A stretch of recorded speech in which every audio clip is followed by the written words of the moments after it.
kita baca doa terlebih dahulu. Oke, silakan ketua kelas yang pimpin doa. Doa selesai. Oke, siapa aja nih teman-temannya yang nggak hadir hari ini? Kenapa tuh? Belum ada sama sekali. Oke, nanti kasih tahu temannya ya untuk hubungi ibu. Nah, supaya kita belajarnya hari ini tambah semangat lagi, ibu pengen ngajak kalian semua tepuk apa kabar. Ada yang tahu tepuk apa kabar itu apa?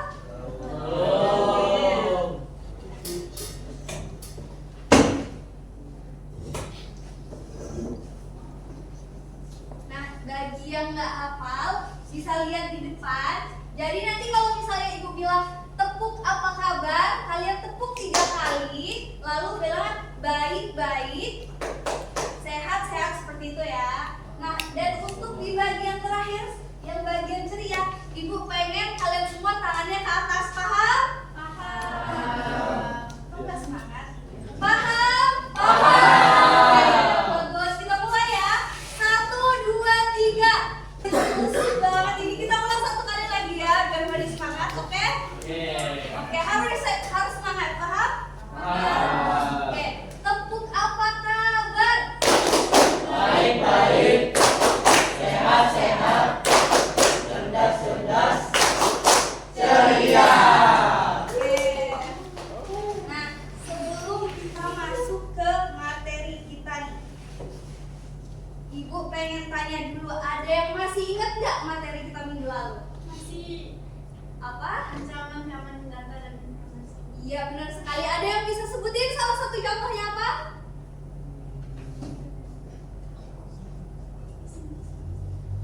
Saya Bu, misi Bu.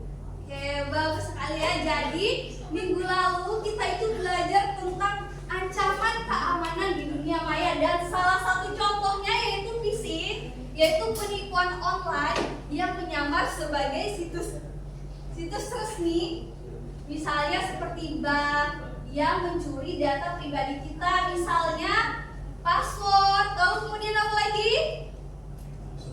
Username, ya, dan Nomor rekening. ya, betul sekali. Jadi di pertemuan kali ini kita akan belajar tentang perkakas pelindungan data dan informasi digital. Nah, sekarang coba kalian bayangin dulu nih, apa yang terjadi kalau misalnya data pribadi kita itu disalahgunakan.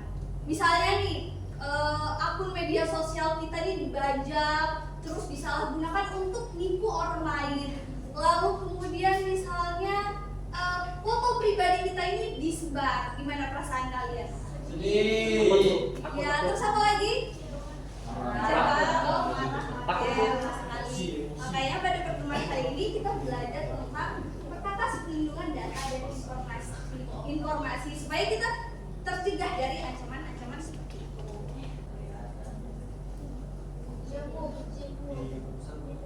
Bentar ya.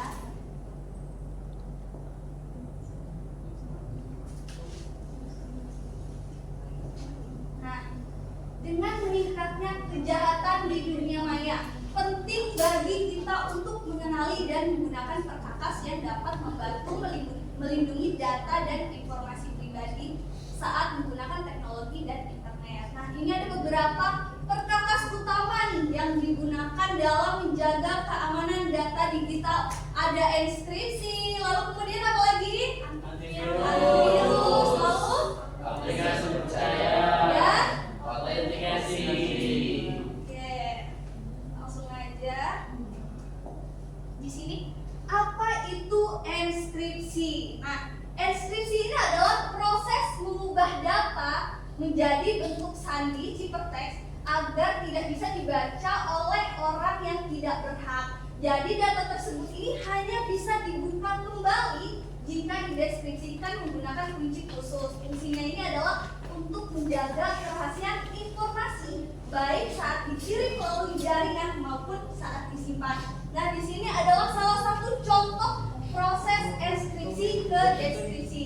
Di sini ada 2 tokoh. Yang pertama ada Agus sebagai pengirim dan di sini ada Dewi sebagai penerimanya. Jadi di sini Agus ingin mengirim pesan ke Dewi dan pesan aslinya yaitu halo, pesan ini asli dari Agus. Lalu kemudian dia dienkripsi, dan pesan ini tuh menggunakan algoritma khusus untuk mengubahnya menjadi kode rahasia, yaitu cipttext. Nah, lalu untuk membaca pesan aslinya, dia tuh dienkripsi lagi dan kemudian inilah hasil akhirnya. Oke, jadi seperti itu ya.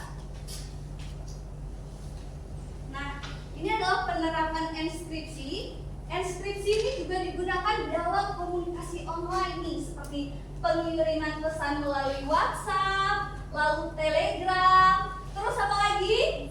Instagram dan aplikasi lainnya ya. Selain itu, enskripsi ini juga diterapkan saat menyimpan data penting seperti password, nomor kartu kredit, dokumen pribadi. Jadi dengan enskripsi ini walaupun data kita dicuri, isinya ini tetap tidak bisa dibaca tanpa kunci deskripsi. Ya, benar sekali. Jadi sistem operasi ini seperti Windows, terus Android, dan iOS ini menggunakan sistem ini untuk mencegah masuknya aplikasi berbahaya. Jadi fitur ini tuh berguna untuk melindungi perangkat dari malware, namun peretas ini juga memalsukan sertifikat atau mencari celah dari sistem validasi. Nah, beberapa pengguna ini memilih menonaktifkan fitur ini demi fleksibilitas, tapi ini juga sangat berisiko karena dapat membuat perangkat ini rentan terhadap virus. Artinya, sebagai pengguna, kita ini harus bijak memilih antara keamanan dan kenyamanan. Jadi gunakan aplikasi itu dari sumber resmi agar perangkat ini tetap aman dan data pribadi kita itu tetap terlindungi. Si web ini dilakukan untuk memastikan situs web yang kita kunjungi ini adalah asli dan aman. Ciri situs yang aman itu biasanya menggunakan HTTPS dan menampilkan ikon gembok. Jadi situs palsu itu bisa digunakan untuk mencuri data pribadi, sehingga penting untuk memeriksa keaslian web terutama saat login dan bertransaksi. Ya.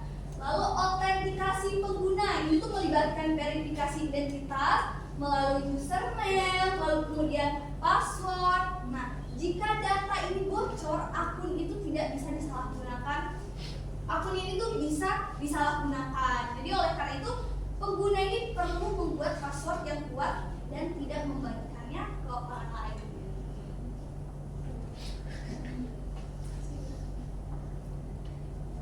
Lalu ada biometrik. Jadi ini tuh adalah metode autentikasi yang menggunakan ciri tubuh unik seperti sidik jari, lalu wajah, dan iris mata. Jadi biometrik ini menawarkan keamanan lebih karena sulit dipalsukan dan praktis digunakan. Namun teknologi ini juga perlu dilindungi karena tetap bisa jadi sasaran peretas.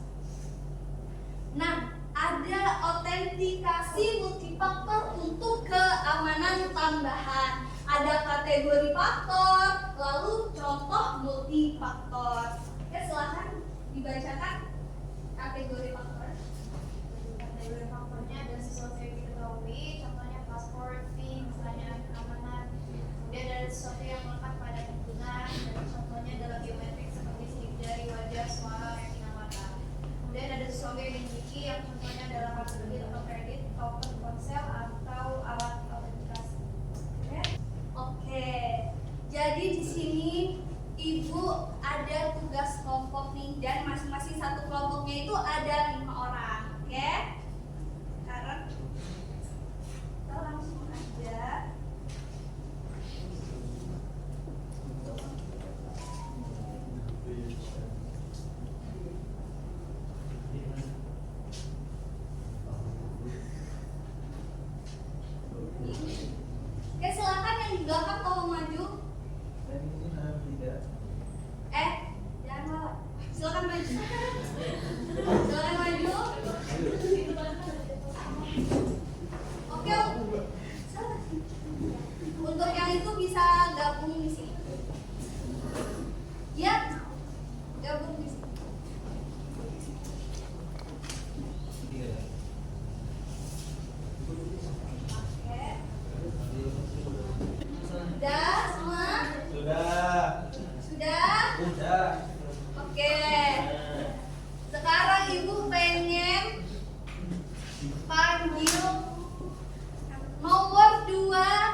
dibaca oleh orang yang tidak berhak.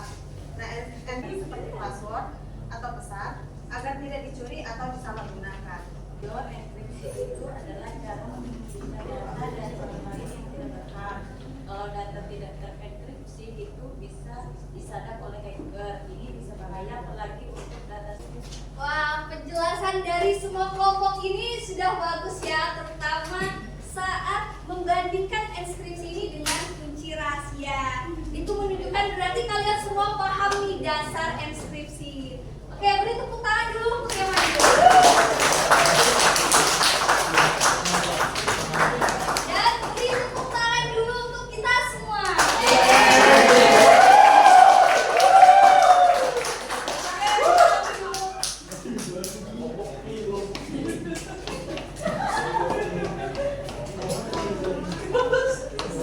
Ya sudah ya.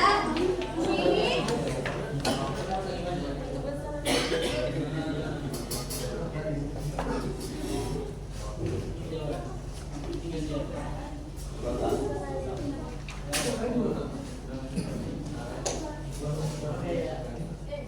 nah, di sini ada tugas individu nih. Silakan dikerjakan ya.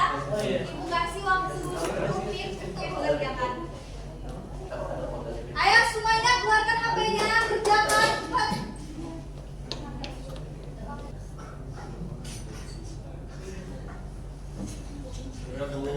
Sudah semua?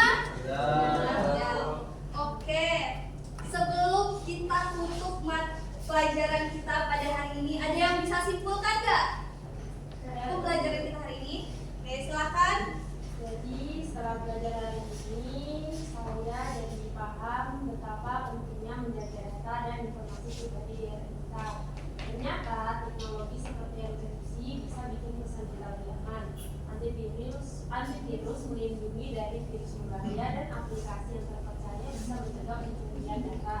Saya juga jadi tahu bahwa autentikasi seperti verifikasi 2 langkah itu penting banget biar akun kita nggak gampang dibobol. Intinya, mulai sekarang saya harus lebih hati-hati dan bijak dalam menggunakan. Oke, benar sekali ya. Karena di era digital saat ini melindungi data dan informasi pribadi itu sangat penting. Jadi berbagai perkara seperti enkripsi, antivirus, aplikasi terpercaya, dan autentikasi itu digunakan untuk mencegah pencurian data dan akses yang tidak sah. Oke. Sebelum kita tutup nih ya, Ibu pengen tanya dulu, gimana perasaannya belajar hari ini? Happy? Alhamdulillah ya.